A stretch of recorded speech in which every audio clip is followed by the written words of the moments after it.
أشهد أن لا إله إلا الله وحده لا شريك له وأشهد أن محمدا عبده ورسوله أما بعد فأعوذ بالله من الشيطان الرجيم بسم الله الرحمن الرحيم. Telah dijelaskan dalam topik sebelumnya mengenai makna Shiratal Mustaqim, bahwa arti Shiratal Mustaqim selain artinya jalan yang lurus, yaitu jalan yang terpendek menuju suatu tujuan perjalanan, juga artinya jalan yang dalam menempuhnya memerlukan suatu keteguhan, suatu istiqomah, suatu jihad. Karena itu ada istilah jihad di jalan Allah. Artinya bekerja keras di jalan Allah. Nah, jihad yang paling utama menurut ajaran Islam adalah jihad memerangi hawa nafsu. Ketika Nabi besar Muhammad Rasulullah SAW dan para sahabat telah selesai dalam perang Badar, di mana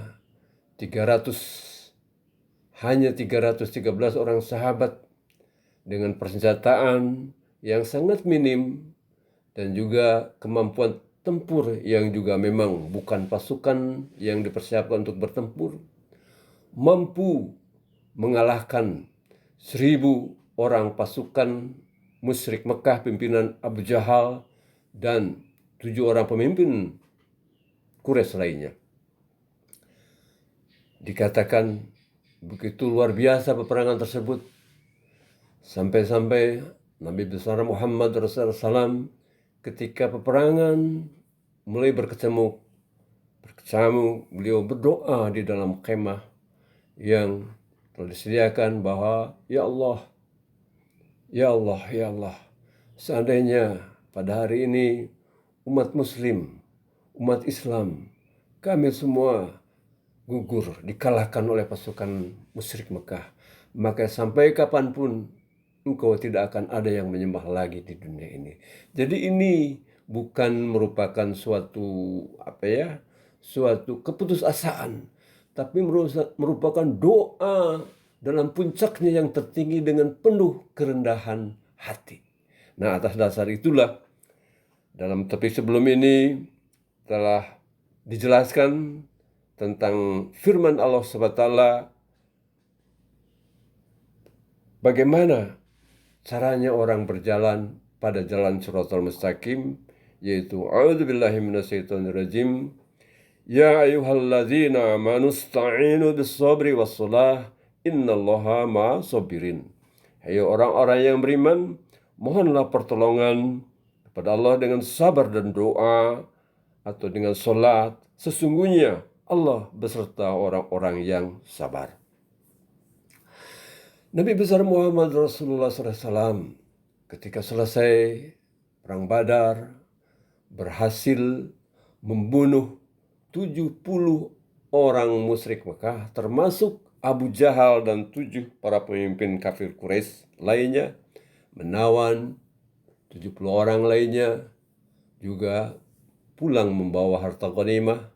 Lalu beliau bersabda, Nabi besar Muhammad SAW bersabda kepada para sahabatnya, kita baru selesai dari suatu jihad kecil, jihad shaghir, dan kita akan menghadapi jihad kabir, jihad yang besar.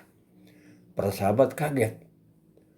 Mengapa Nabi besar Muhammad Rasulullah SAW mengatakan bahwa perang Badar yang demikian luar biasa disebut jihad kecil? Jihad apa lagi? Perang apa lagi yang akan dihadapi oleh umat Islam, oleh kami para sahabat?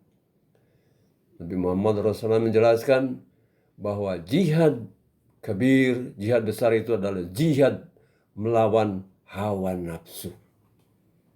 Jadi menurut ajaran Islam, menurut Al-Quran, menurut Allah SWT, jihad yang paling besar adalah pada hakikatnya bukan jihad membunuh atau terbunuh di jalan Allah Subhanahu wa taala, melainkan jihad yang paling besar adalah melawan hawa nafsu sendiri.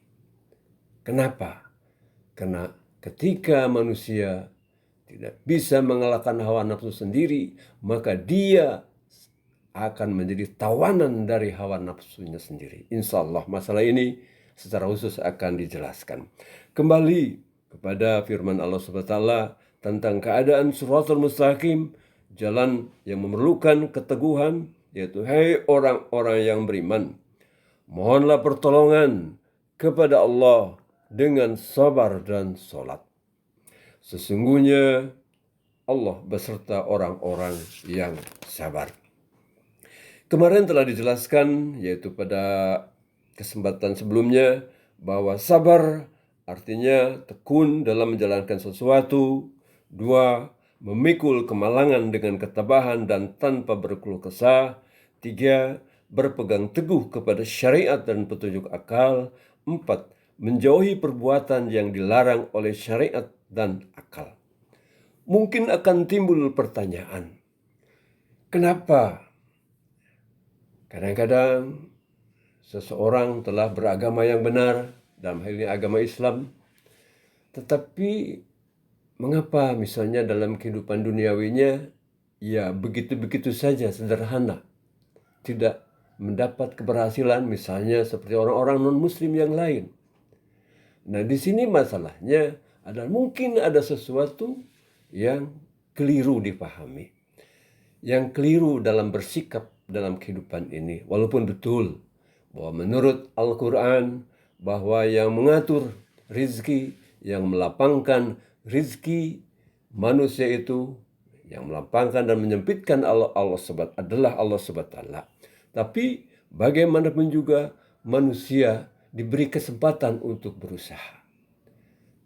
Untuk itulah, supaya manusia tidak kecewa, dalam ayat lain tentang perang juga Allah Ta'ala berfirman bahwa boleh jadi kalian menyukai sesuatu padahal itu buruk bagimu, dan boleh juga kamu tidak menyukai sesuatu padahal itu baik bagi kamu. Allah mengetahui sedangkan kamu tidak mengetahui, bahwa tidak selalu bahwa sesuatu yang menurut kita baik, misalnya ingin kaya raya, berlimpah ruah, itu baik bagi kita. Dan belum tentu juga bahwa seseorang itu hidupnya sederhana, penuh penderitaan, bahwa itu buruk bagi. Tidak, kata Allah Ta'ala, tidak demikian. Sebab Allah lah yang mengetahui bahwa mengapa si ini hidupnya pas-pasan rezeki duniawinya, sedang yang sana walaupun beragamanya bukan agama yang hak, tapi berlimpah ruah. Mungkin ada sesuatu, yaitu tadi, mereka secara jasmani melakukan ayat tadi, yaitu melaksanakan arti sabar. Di antaranya adalah berpegang teguh kepada petunjuk akal. Jadi mereka itu tadi dikatakan bahwa salah satu kehendak Allah Ta'ala itu adalah hukum Allah, hukum alam. Dan yang kedua adalah hukum syariat. Mereka mungkin secara hukum syariat tidak benar, tetapi secara hukum alam, mereka yang non-muslim itu betul-betul mentaati hukum sebab dan akibat. Oleh karena itu, sesuai dengan sifat rahmaniyat Allah SWT, maka dari segi duniawi, mereka itu memperoleh keberhasilan. Nah, atas dasar inilah ketika Nabi Ibrahim alaihissalam dalam surah Al-Baqarah, beliau berdoa ketika mendirikan Ka'bah. Beliau berdoa, ya Allah, berikanlah ya kepada penduduknya, penduduk Mekah ini yang beriman kepada Engkau dan hari akhir, rezeki berupa buah-buahan kepada mereka. Tapi apa kata Allah Ta'ala? Waman kafara, juga kepada orang kafir pun akan aku beri, kalau masalah buah-buahan atau rezeki duniawi. Tetapi jika dia tidak bersyukur, dia terus kafir kepada Allah Ta'ala, aku akan tarik dia kepada api secara perlahan. Jadi begitulah. Jadi bisa saja orang-orang non-muslim karena mentaati hukum alam, mereka memperoleh kesuksesan. Contohnya ilmu pengetahuan duniawi. Tetapi karena mereka secara syariat bertentangan dengan kehendak Allah berubah hukum syariat, maka akhirnya adalah api. Insya Allah masalah ini kita bahas pada kesempatan yang akan datang. Assalamualaikum warahmatullahi wabarakatuh.